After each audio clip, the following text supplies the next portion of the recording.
I don't think you can have industry growth without personal growth. This is Growth in Dentistry, a dental intelligence podcast, where we ask the question, what does growth in dentistry mean to you? I'm Steve Jensen, a dated dental nerd and your host. Welcome, everyone. I am super excited about today's episode. Now, before we jump in, I want to give a huge shout out to the Dental Intelligence Marketing team for putting this on week after week after week. It's a lot of work to run a podcast. If you didn't know, a lot happens behind the scenes. One other thing, every week they have a great offer for those that are new listeners, for those that are old listeners. If you haven't checked out Dental Intel recently, they have an offer for $50 to just come and do a demo. Go to get.dentalintel.net/podcast, and you can get that offer. Lots of cool new things that we've released. We've got customized dashboards in a scorecard format. There's visualizations that just got thrown into there with nearly every single metric that you could imagine. So really cool stuff that we're releasing. Come and check it out if it's been a while, and I think you'll be pleasantly surprised. Now, without any further ado, let's go ahead and get to the podcast today. Today, I have a special guest, Jon Harris. He is a managing partner at Fortune Management. He is not new in the dental scene. He's been doing this for over 20 years. He said this is an old school thing. I'm going to mention it anyway because I think it's cool. I got my master's in business administration, had several operations classes, and there's a designation under Lean Six Sigma called a black belt. Now, he said he hasn't kept this up, but it's still impressive to me. And he got his black belt in Lean Six Sigma, which is really impressive to me.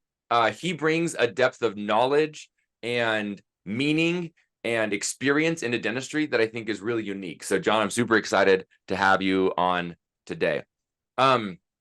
Let's talk, Jon, tell us, how did you even get into dentistry? Maybe let's start there. And then I want to jump in a little bit like what you're seeing in dentistry. Let's kind of riff on status quo. It's a great question. It was kind of intentional and kind of accidental at the same time.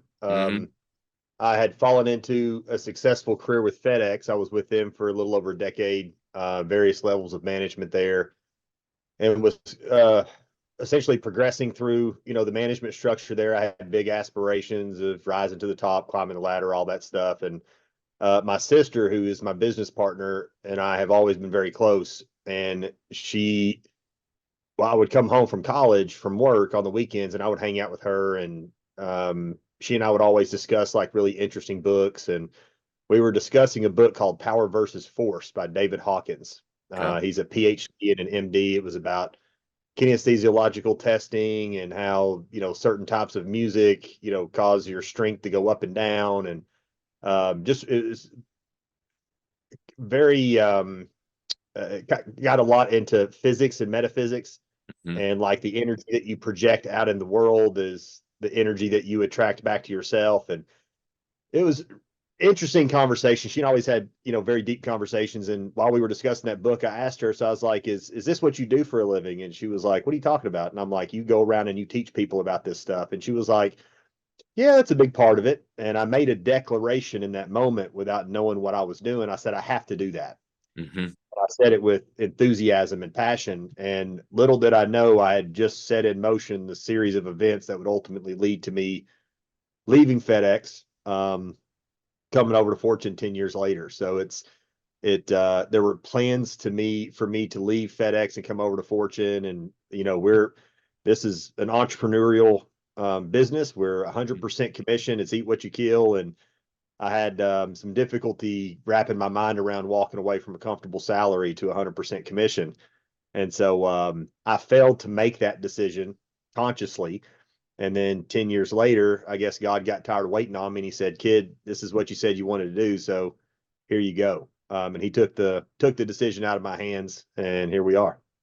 And that's a great story. I think as I listen to that choice to transition into like 100% commission situation, I think a lot of doctors that are listening, maybe you don't think about opening up a dental practice and running it yourself as a doctor as like 100% commission situation, but that's basically what it is, right? Like if your business does well, you're going to be successful. If it doesn't, you're not. You're going to have to figure something else out. And yeah, just yesterday, I met with a doctor. She's out of greater Chicago area. She graduated in May, super impressive. And she just bought a practice. So straight out of school, buys this practice. and really like gung-ho. And it was so fun to like feel her energy and excitement to get going in dentistry. So there's a lot of things going on in dentistry that I think are really, really exciting. There's some things that I think are different than people expected. One of those that I want to talk about first. So ADA always is publishing stuff about, how many doctors are associated with groups. So I'll like call a few things out and maybe just comment on a few things that I've seen slowing down. So current status quo, the number of dentists. This isn't dental practice. This is just dentists. Number of dentists or percentage of dentists associated with anywhere from 2 to 100 plus location groups is, let me add these up, 10, 13, 2, 15, 24%. So 24% of dentists are associated with a group that's got, 2 or more locations. And people have said like, man, by 2025, a couple years ago, so I've been in dentistry for like 6 years. And when I joined, people were saying, yeah, 10 years from now, like 70%, 60% of the market's going to be associated with a DSO or some variation of that model. And that's certainly not played out. We had a couple of big years right through COVID where a lot of money was coming into the space and a lot of transition volume was happening and a lot of sales to DSOs were happening. And in the last 18 months, maybe 2 years, but really 18 months, the capital markets have slowed down. I think people have felt that and seen that. Costs have increased, and the focus has shifted for a lot of these groups from acquisitions to making each individual practice financially healthy and making sure that the value of each individual piece of that group is meaningful. And I hope that that same shift is happening in the minds of private practice owners. Now, Jon, tell me a little bit about what you've been seeing. I mentioned this in the beginning, but I want to make sure if people, maybe I didn't mention it. Jon is part of 2 different groups that I want to highlight that I think will be just important to note so you understand some context for, why we're going to talk about what we're going to talk about. Jon is a member of the National Alliance of Merger and Acquisition Advisors. So there's 1. And 2, he's also part of the National Association of Certified Valuators and Analysts. So you have probably more context than anybody else when it comes to practice valuations, transitions. It's kind of the Wild West in the broker world right now in dentistry. There's not tons of regulation and organization. So tell us a little bit about what you're seeing, Jon, in the dental world. Yeah, I definitely agree with the 20% or a little over 20% allocated to some type of group, whether it be a smaller 2, 3, 5, 10 location group or 100 plus location group. I've seen estimates of that rising to 50% by 2030. And you may find 50% of the market associated with a group like that by 2030, but I certainly don't think private equity will have penetrated the market to that extent by then. Like right now, if you drive down the road and you look at medical practices, any vertical of medical, 80% of those practices that you drive by are private equity funded. They're associated with a hospital administrator. Dentistry's 80-20 the other way. It's still 80% private and 20% private equity. I don't think private equity is going to have 50% of the market by 2030. I do think probably we're going to have 50% of the dental practices across the country associated with some group, but I think those groups are probably going to be privately owned, dentist-owned DPOs, where you've gotten, 15, 20 dentists have gotten together, taken all their practices, joined them together and formed one bigger enterprise to give themselves access to economies of scale. I do think that we'll probably see something like that. But I don't think private equity has the interest to get that, to penetrate this market, this industry by that extent. And I don't think that they would be able to. One of the things I'm interested to hear your thoughts on this. One of the things I've wondered if we'll see more of as well is increase the number of doctors we have in a single roof. So it's been pretty common in dentistry. Like the classic format is, 1 doc, 2 hygiene, and an assistant and administrative team around them in an individual location. Do you think we'll see more folks starting to consolidate into larger clinics under one roof? Definitely. We're seeing unprecedented consolidation right now. And I mean, it's not that it's just started happening, but it is definitely speeding up. And if you look at just industry trends, and this is true for any industry, not just the dental industry, but you look at any industry trend, you have the growth phase, Then you have when the industry begins to mature and then it starts to decline. Well, as it's reaching maturity, that's where you see a lot of consolidation. Early on in the industry is where you see a lot of fragmentation. And this is where all the specialists in dentistry came from, right? Prosthodontists and endodontists and periodontists and oral surgeons and pediatric dentists. Well, now, I mean, how many prosthodontists do you see out there operating independently as a prosthodontist? Not very many, because technology has more or less, made that particular vertical of the profession obsolete. And I don't say that to be derogatory or critical by any stretch, but when you just step back and you look through an executive lens at the industry as a whole, and that's what executives do. That's their role, is to assess industry trends, market trends, and position their organization on the front side of that trend so that they're taking a proactive approach to organizational development, not a reactive approach. And so you see that happening now. You see GPs starting to bring implants in, sleep. You've got guided endo, same day crowns technology. Another thing that's happening too is just the rapid acceleration of technology. And I would say to some extent, or to a large extent, I think technology is making some forms of specialist education obsolete. And what I mean is, if I'm a general dentist, I can go out and pay $50,000 a CE and $80,000 for a CBCT. I've got $130,000 invested, and I can go place an implant with the same level of confidence as a periodontist. I don't need to go to school for 2 or 3 additional years or take a residency to be able to do that. And so where's my return on investment? Higher, the GP option. And so I'm not saying there's always going to be GPs that don't like blood. There's always going to be GPs that don't want to place implants. There's always going to be GPs that, believe that a periodontist is better postured and positioned and educated to provide that service, right? And I don't have a dog in the fight. So I'm not saying that one's right or wrong. I'm just saying that when you look at the way the industry is trending, that's what's happening.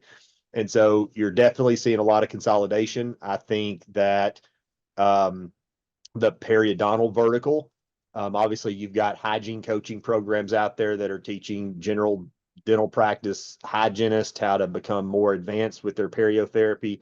So you're seeing perio getting consolidated. General dentists are now doing osseous surgeries and placing implants and multi-unit implants and full arches. So perio is getting very consolidated. You've got technology now making it easier and more ergonomic for general dentists to do, and more efficient for general dentists to do endo. So I think you're going to see endo continue to get consolidated.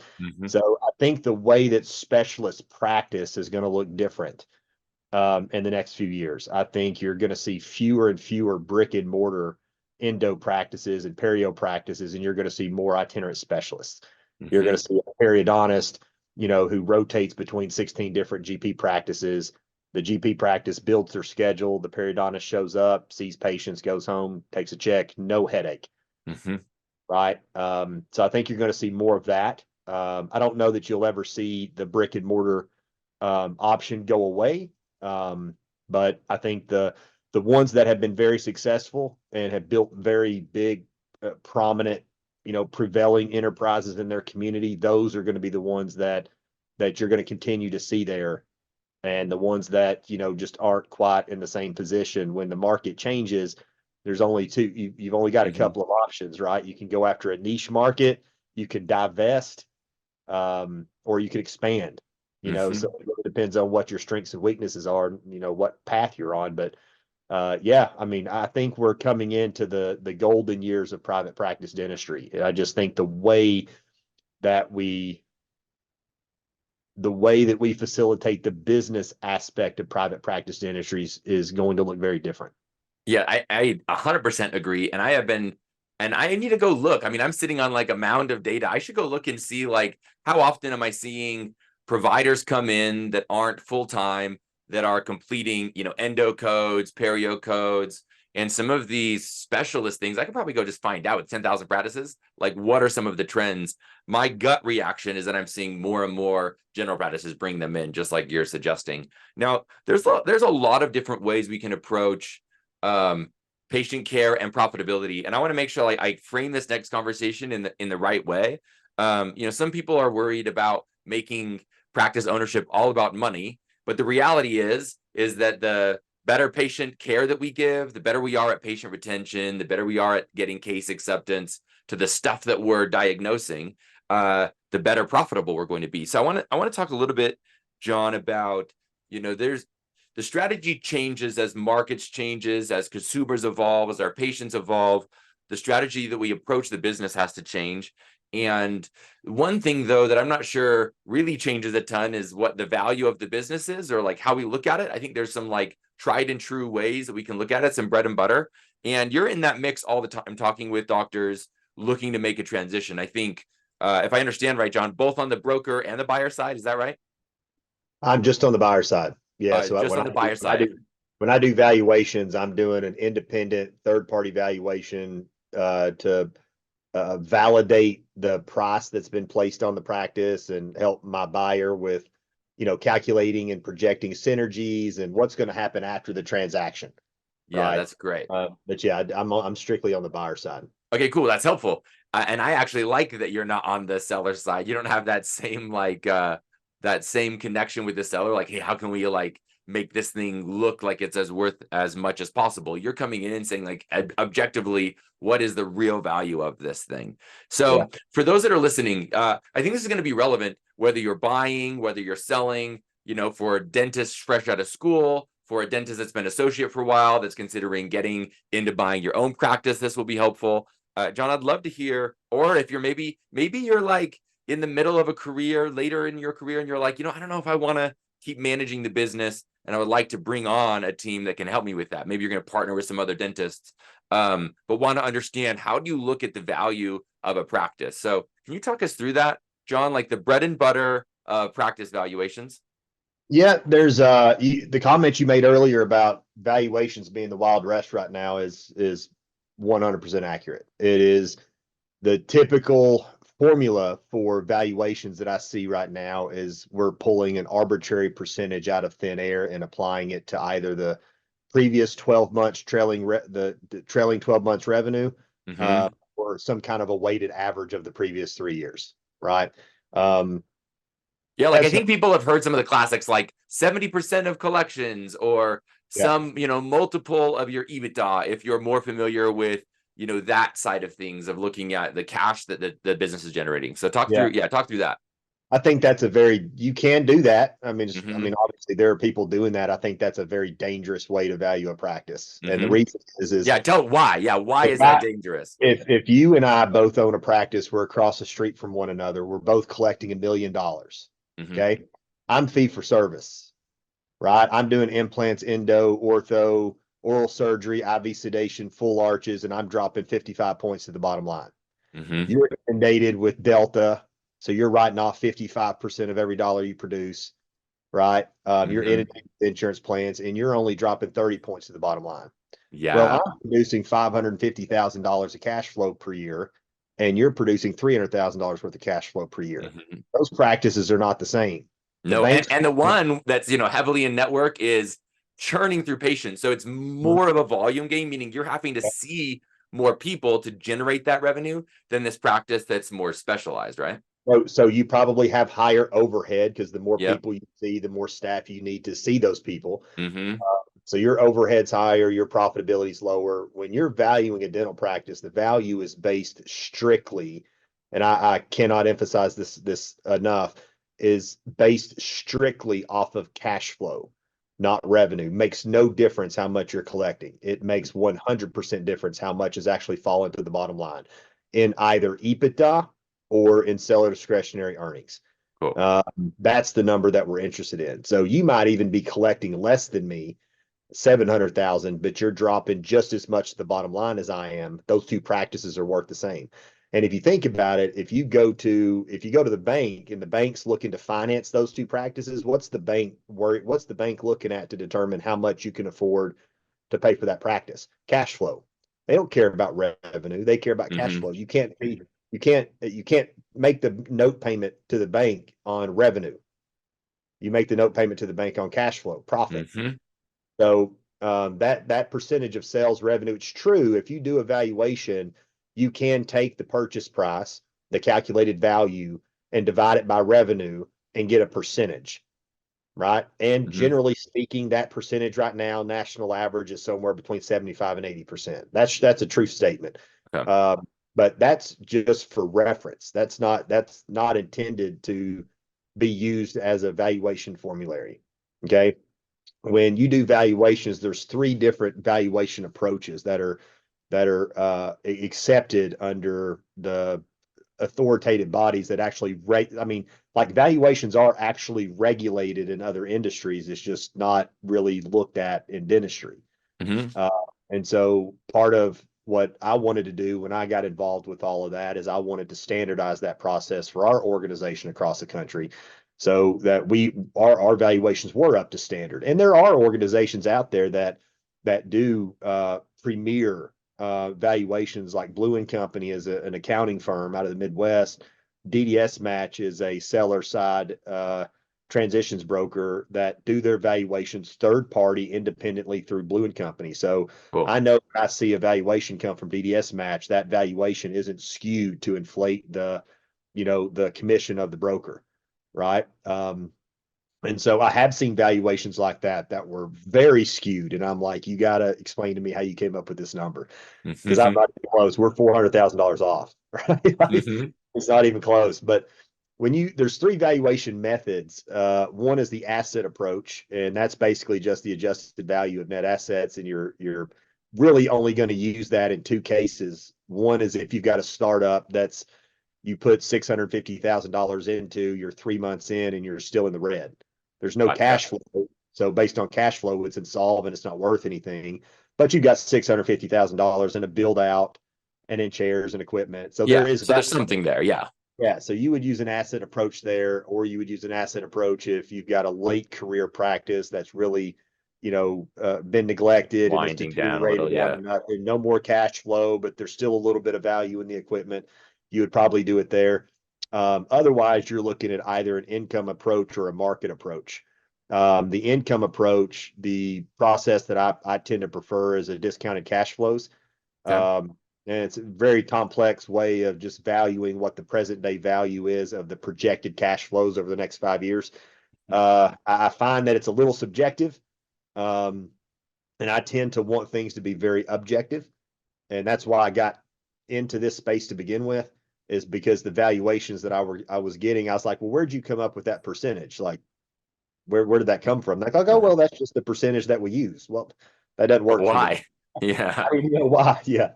And so discounted cash flows tends to be a little subjective, but it's more objective, in my opinion, than just pulling a number out of thin air. I also tend to see that based on how well the practice cash flows, the DCF model is going to come in with in my experience, a very strong valuation. So it tends to skew the value up a little bit. Um, And and what then is DCF? discounted cash flows. Okay, cool. Yeah. And it takes various factors into play, like what's the industry growth rate, what's the 10-year treasury, what's the risk-free rate, what's the interest rate, what's the tax bracket. Like, it takes various things into consideration. There's a lot of formulas in it. I have it all in an Excel spreadsheet, so I don't do all of those calculations every time. I just plug in the numbers I need to plug in, and it spits out the number that I'm looking for. So the third approach, which is probably the most common, is the market approach. And this is kind of what people are doing when they take that percentage and apply it to revenue. Hmm. It's like, what have comparable practices in the last 3 to 5 years traded for in an open market, Yeah. right? Like, if it's $1 million practice and they're selling for $750,000, that's 75%, Hmm. right? And they just use that percentage. Um, but when we're looking at multiples, really what we're looking at are multiples of cash flow. So multiples of EBITDA or multiples of seller discretionary earnings. And I want to clarify the difference between those two things, because there's some confusion out there. And it depends on how your accountant sets up your P&L. Hmm. But like some practices, the doctors are paying themselves a salary above the line, and then there's profit. And Hmm. other practices, their P&Ls, everything falls to the bottom line, and the doctor's paying themselves off a distribution, Yep. right? So you really need to know what number you're looking at. Seller discretionary earnings is, as an owner operator business, once I add back interest, taxes, depreciation, amortization, and what I paid myself as the owner and as the dentist to do the dentistry, my total earnings from the business, that's seller discretionary earnings. But let's say I'm not going to do the dentistry. Let's say I'm going to hire Dr. Jensen to come in and do the dentistry, and I'm just going to be an absentee dentist and collect a paycheck. I've got to pay you to do the dentistry. And that's generally somewhere between 20 and 25% of revenue. So once you take that 20 to 25% of revenue out of seller discretionary earnings, what's left over is EBITDA. Yep. And so when you look at market valuations, you're looking at, okay, comparable practice, collected, somewhere between $1 million and 1.5, seller discretionary earnings are 400 to 450, EBITDA is 200, 225. Okay. And I'm going to pull up a list, and there are databases that we use for this. And it'll populate a list, and there'll be 15, 20 practices on there. It will show me all the practices, that have traded, in an open market, that are comparable to the practice that I'm valuing, and what multiples were applied in those transactions. I add all that up. I take the average, and then I kick out any values that are more or less than 2 standard deviations from the mean. Okay. Once I kick those out, I calculate the second mean. And then that second mean, that's the average that I use. Okay. So if the multiple, I just recently did a valuation on a multi-location oral surgery practice out of California, and I think their value came in at like 6.45. And it was like they were collecting $3.3 million, and their valuation came in at just under $5 million. Sweet. Right. But that's all cash flow. I mean, you're talking about an oral surgery practice, so they're dropping 55 to 60 points at the bottom line. Right. Cash flow, what you're valuing. And so I've seen hundreds of thousands of dollars made and lost, at valuations. And so I want to make sure that our clients aren't subject to that stuff. And then once we've done those 3 valuations, and we know what, we've got kind of a ballpark. So we've done an asset approach. We're not going to use that. We know that. We've done an income approach. We've done a market approach. Then we might take a weighted average of the 3. Or we may not even weight the asset approach because we know that's not valid anyway. The value came in at $225,000, and this is a $1.5 million practice, right? We're going to throw that one out. But we'll look at those 3 values, and then we'll determine from there if we're going to weight it, if we're going to take a raw average. And that's what helps us come to what we call a conclusion of value, which this is what we conclude the value of this practice to be. Now, I want to ask you a question. That was very fascinating. As they were talking, I thought to myself, there are lots of different types of practices that a buyer might be looking to buy, or it might be a good decision or not a good decision to buy. Here's what I mean. Like, new dentist out of school, should the new dentist be looking at this like super GP practice to acquire? Should they be looking for like a fixer-upper? You represent a ton of buyers. Do you ever, John, like help them? I don't know this. Do you ever help them like after, because you do consulting as well, do you help them after the acquisition to help them like, okay, what do we want to do with this business we're acquiring, and what's our vision for it? And that business could be in all sorts of different places, on its engagement with insurance companies, what type of procedures it's doing. Can you talk us a little bit through that? And then, maybe we'll send that into a wrap up after. Sure. Yeah. If he's straight out of dental school, and I get calls from a lot of those guys, man. I sponsor a group, and I'm a part of an organization called the Student Dental Business Organization that a couple of clients of mine founded. Cool. And they're in 5 or 6 schools now. It's kind of like an ASDA, but they bring in high-powered, business-oriented resources to speak to the students and prepare them for practice ownership. And when those guys get out of dental school, they're going to have a very hard time securing financing, right? Yeah. Because there's no historical evidence on what they can produce. Okay. So if they're straight out of dental school, unless they're an anomaly, and those guys exist. But if they've got mom and dad money, right, or family money, or maybe they were really smart during dental school, they got a lot of liquidity and they can get the financing, that's one thing. But most of them are going to be looking for like a $300,000-$400,000, smaller GP practice, and hopefully the one that they find has a huge upside, a lot of growth synergies in a neglected, dilapidated practice from an old, guy that just hung on too long. But yeah, what I do on the buy side is I'll go in and I'll help them we'll do an independent valuation to validate the value that if the seller has a broker, what Mm-hmm. they have on the block, and see if is that in range and in ballpark. I do to the best of my ability when we've got a broker deal. I do try to protect the value. So we're going to negotiate and all that kind of stuff, but I don't want to come in and just try to cut the legs out from up under the broker. Yeah. Right. We'll have a conversation, say, okay, this is where the number's at, and we'll bounce that number back and forth. But I try to protect the interest of all parties, and at the same time get my buyer the best deal that we can. Mm-hmm. Uh, Sometimes that deal might not be on the purchase price itself. It might be on the conditions and the terms of the APA and the post closing association, right? So it may be we'll give you a higher percentage on the purchase price, or a higher purchase price, but we're going to give you a reduced percentage on the associate commission in your Yep. post associate agreement. So there's a Things lot you of can do, levers you can play. Yeah, that's interesting. there's so many levers and buttons that you can push and pull there to make deals work. And a lot of folks don't know all the different ways that you can structure that. And so they don't even entertain the idea of the deal. Mm-hmm. I'm like, I try to create win-win-win solutions, right? So I don't want anybody to lose. I want everybody to come out feeling good about the transaction. But what we do from a transition standpoint is just help them understand where the cost synergies are, Mm-hmm. and where the revenue synergies are.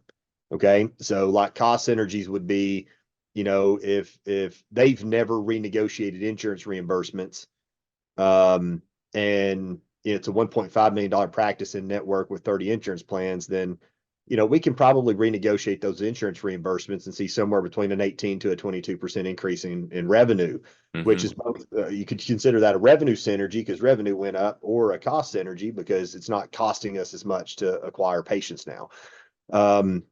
We also look at like overhead line item expenses. Like I think one of the most important numbers in a dental practice is payroll allocation.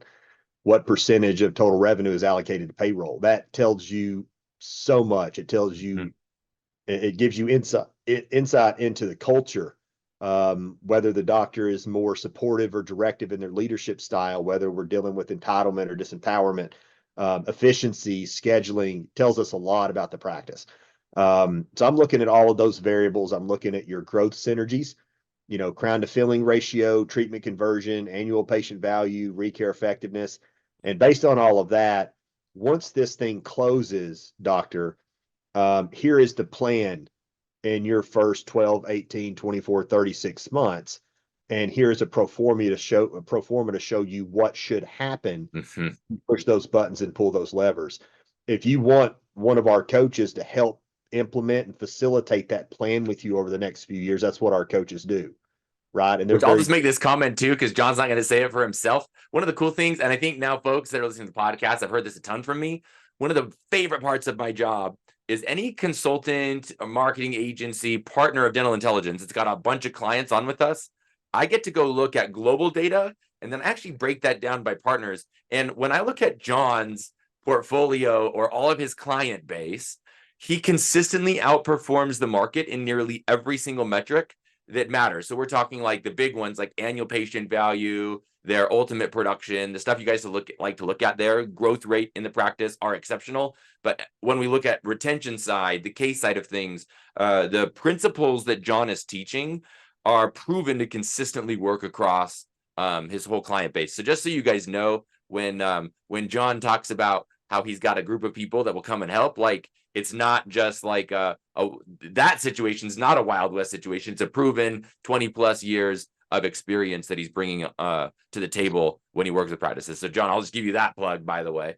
I appreciate that. I wasn't aware. Good to know. Now, let me ask this. We're kind of at the tail end of this thing. So I want to ask two questions. Maybe one, Jon, what advice would you give to anyone looking to buy a practice? And then second, we always finish with the question, what does growth in dentistry mean to you? So let's hit those two questions and wrap it up. We might need to do like a longer session on this, like a working session. This is fun. Yeah. What advice would I give a buyer who's looking to acquire a practice?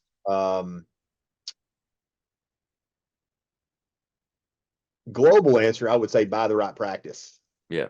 Make absolutely certain you buy the right practice. Be less concerned about where the practice is located and more concerned about the growth potential. Cool. Right? Like some of the things that I love to see, and I'll just throw these out there so people know what they are. If you've got a bottlenecked hygiene department, and I can't emphasize this enough. If you've got 3,000 active patients and they're only running 1.5 columns of hygiene, and you can't get a new patient on the schedule for 2 months, and you can't get a recare patient on the schedule for 18 weeks, and you can't get SRP in for 3 months, that is an absolute bomb waiting to go off. If you just expand hygiene, the amount of restorative that you start converting from the added hygiene volume is going to be extraordinary. That practice could easily double. That's what I would want to do. That's the practice that we want to buy. We want to find the practice that we can buy for 600,000. It's going to be worth 1.5 million in 12 months. Yep. Right. That's a home run. So I would look for those things. I would look for practices that, if you place implants and like to do molar endo and you're really good, and maybe you're a certified partner of, Clear Correct or Sure Smile, and, you want to do ortho and they're not doing ortho and they're not placing implants. I mean, that's an easy one. If you're doing procedures they're not doing, then that's a home run. That means you're converting more dentistry. That's another very important number, treatment conversion.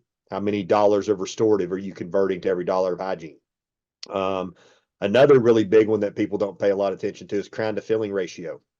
And I mean, that one's a critical one, man, because that tells you a lot about a doctor's clinical philosophy.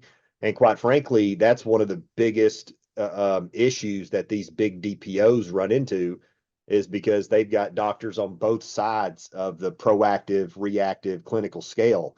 And you've got doctors that are contributing more to the profitability of the organization and doctors that aren't.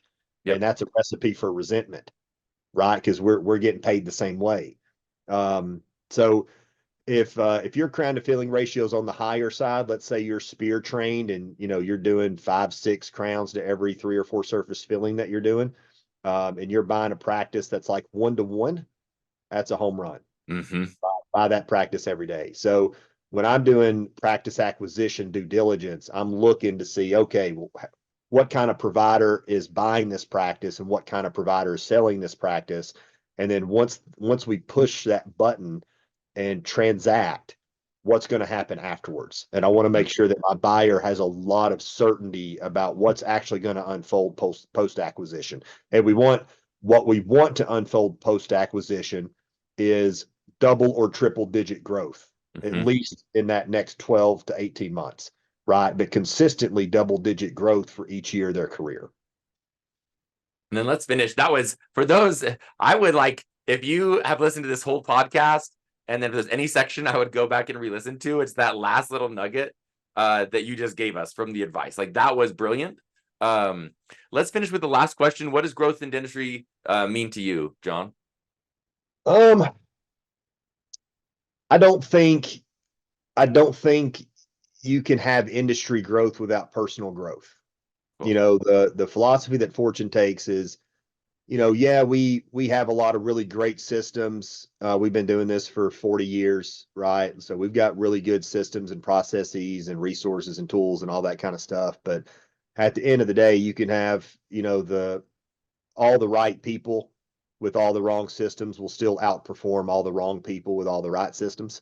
And so I don't think you can have industry growth without personal growth. And so it's actually a great question, because it speaks to what I feel like my mission in this industry is, which is to, equip practicing dentists with the executive skill set and entrepreneurial mindset to be successful dental enterprise leaders.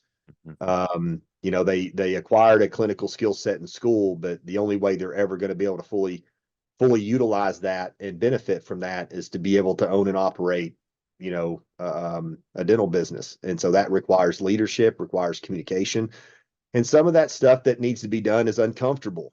And so the approach that Fortune takes is we focus on personal growth. You grow the people in the practice will grow as a side effect. And I think if we continue to take that approach, it works very well for us. We get really good results, very happy clients. But again, that is not for everybody. Some people don't want to grow. They want somebody to come in and fix the problem and then go away, and I stay the same. And that's probably not a good fit for us. Yeah, I don't think you can grow the industry without growing the people. So I think if we continue to focus on personal growth, the people in the practice grow, the practice grows as a side effect, the industry grows as a secondary consequence to that. Yeah, I love that. Now, Jon, if there's anyone that wants to get in contact with you, is listening, I'll throw this in the show notes as well. What's the best way to get a hold of you and your team? My cell is 423-579-3775, and I can pretty much be reached on that 24/7 text or phone call. And then my email is jonharris@fortunemgmt.com. Sweet. And for those that are driving and don't have the time to catch that, we'll throw both of those, his phone number as well as his email, in the show notes. For sure, reach out to Jon and his team. I mean, phenomenal people and great partners of Dental Intelligence. Thank you, everyone. Thank you, Jon, for joining us today. Seriously, thanks for taking the time out of the day to come and do this podcast with us. And thank you to the listeners for joining in. This has been another Growth in Dentistry episode. My name's Steve Jensen, your host. Keep growing.